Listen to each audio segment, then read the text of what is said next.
explique le chantage aux vidéos sexuelles et intimes. C'est un vrai fléau, je le disais tout à l'heure, chez les adolescents. Nous sommes avec Samuel Comblé, qui est directeur adjoint d'e-Enfance et qui s'occupe justement aussi du numéro national contre le harcèlement et les violences numériques, le 3018. Bonjour. Bonjour. Alors on parle de sextorsion, hein, c'est ça? C'est quoi? Oui.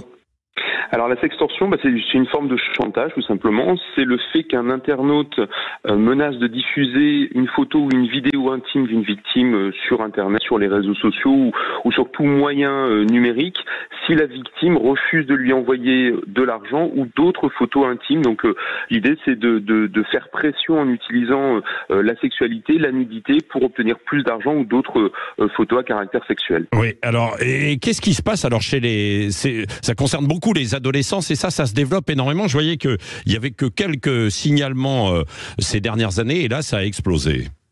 Alors effectivement, la sextorsion, elle a toujours existé, mais c'est vrai que depuis la crise Covid que nous avons connue il y a quelques années maintenant, les adolescents sont devenus une cible de choix pour ces escrocs qui se rendent bien compte que les adolescents sont souvent seuls sur leurs réseaux sociaux, qu'ils sont beaucoup plus manipulables que les adultes, qu'ils ont plus de mal à résister à cette pression qui leur est faite. Et c'est vrai qu'aujourd'hui, on a une explosion des cas en direction des adolescents. Pour vous donner un chiffre, l'année dernière, en 2023, on a recensé plus de 15 000 cas de sextorsion et de revenge porn sur notre service, le 3018. Oui, mais alors, qui sont les auteurs? Alors, ce ne sont pas forcément des ados entre eux, il y a des prédateurs qui rôdent sur les réseaux? Alors, historiquement, il y a toujours eu des prédateurs qui étaient souvent basés à l'étranger, dans des pays où la France n'avait pas forcément d'accord avec la police de ces pays pour pouvoir agir et les mettre hors d'état de nuire. Donc, c'était donc des prédateurs sexuels, souvent qui souhaitaient gagner beaucoup d'argent en extorquant donc ces personnes, et de plus en plus les adolescents. Ça peut être aussi des réseaux pédophiles qui vont, grâce à ces moyens, obtenir des nouveaux contenus à caractère sexuel.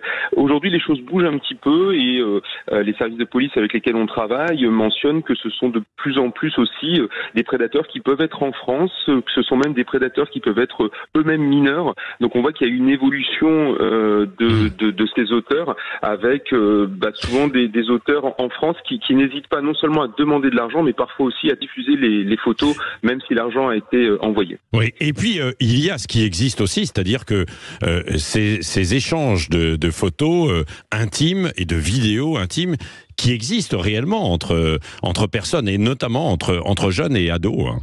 Alors c'est vrai que c'est très à la mode, hein. Les adolescents ont une facilité, un naturel à envoyer ces photos pour montrer, je dirais, le sérieux qu'ils ont lors d'une relation amoureuse. C'est beaucoup ancré dans leurs habitudes. Ce dont ils ne se rendent pas compte, c'est que quand ces photos sont envoyées à des inconnus ou à une personne en qui elles n'ont pas vérifié la totale confiance, eh bien c'est vrai qu'il peut y avoir ces détournements. Oui, absolument. Donc quel conseil on peut donner ? Alors déjà de ne pas envoyer de photos intimes dans la mesure du possible, hein. Éviter de le faire, mais on sait que si on le dit, les adolescents le font quand même. Donc le premier conseil à avoir à donner, c'est déjà de faire en sorte de ne pas être reconnaissable sur ces photos. Donc soit on envoie sa tête, soit son corps dénudé, mais on évite d'envoyer des photos sur lesquelles on pourra être reconnu. Ça peut paraître simple comme conseil, mais il est extrêmement important. De vérifier aussi la sécurité de ses comptes. Beaucoup d'escrocs agissent aussi en usurpant l'identité de certains adolescents, en prenant le contrôle de leurs réseaux sociaux, donc de vérifier aussi que nos comptes sont bien sécurisés, c'est important. Et puis dernière chose, de bien mettre ses comptes en privé, d'éviter que un nombre important d'internautes puissent accéder à nos contenus. C'est autant de risques diminués, puisque si nos contenus sont visibles, eh bien c'est beaucoup plus tentant pour les escrocs de faire pression sur nous. Et une dernière chose, si vraiment les photos sont diffusées, vraiment d'avoir le réflexe d'appeler le 3018, puisque nous sommes signaleurs de confiance auprès de tous les réseaux sociaux et nous avons la possibilité de manière très rapide de pouvoir supprimer les contenus quand ils sont diffusés et puis porter plainte parce que la sextorsion est un délit et qu'il faut défendre ses droits. Oui, et bien sûr. Et puis je rappelle le numéro 3018 aussi pour ceux qui veulent signaler justement le harcèlement et les violences numériques. Merci Samuel Comblé, directeur adjoint d'e-Enfance, d'avoir été avec nous.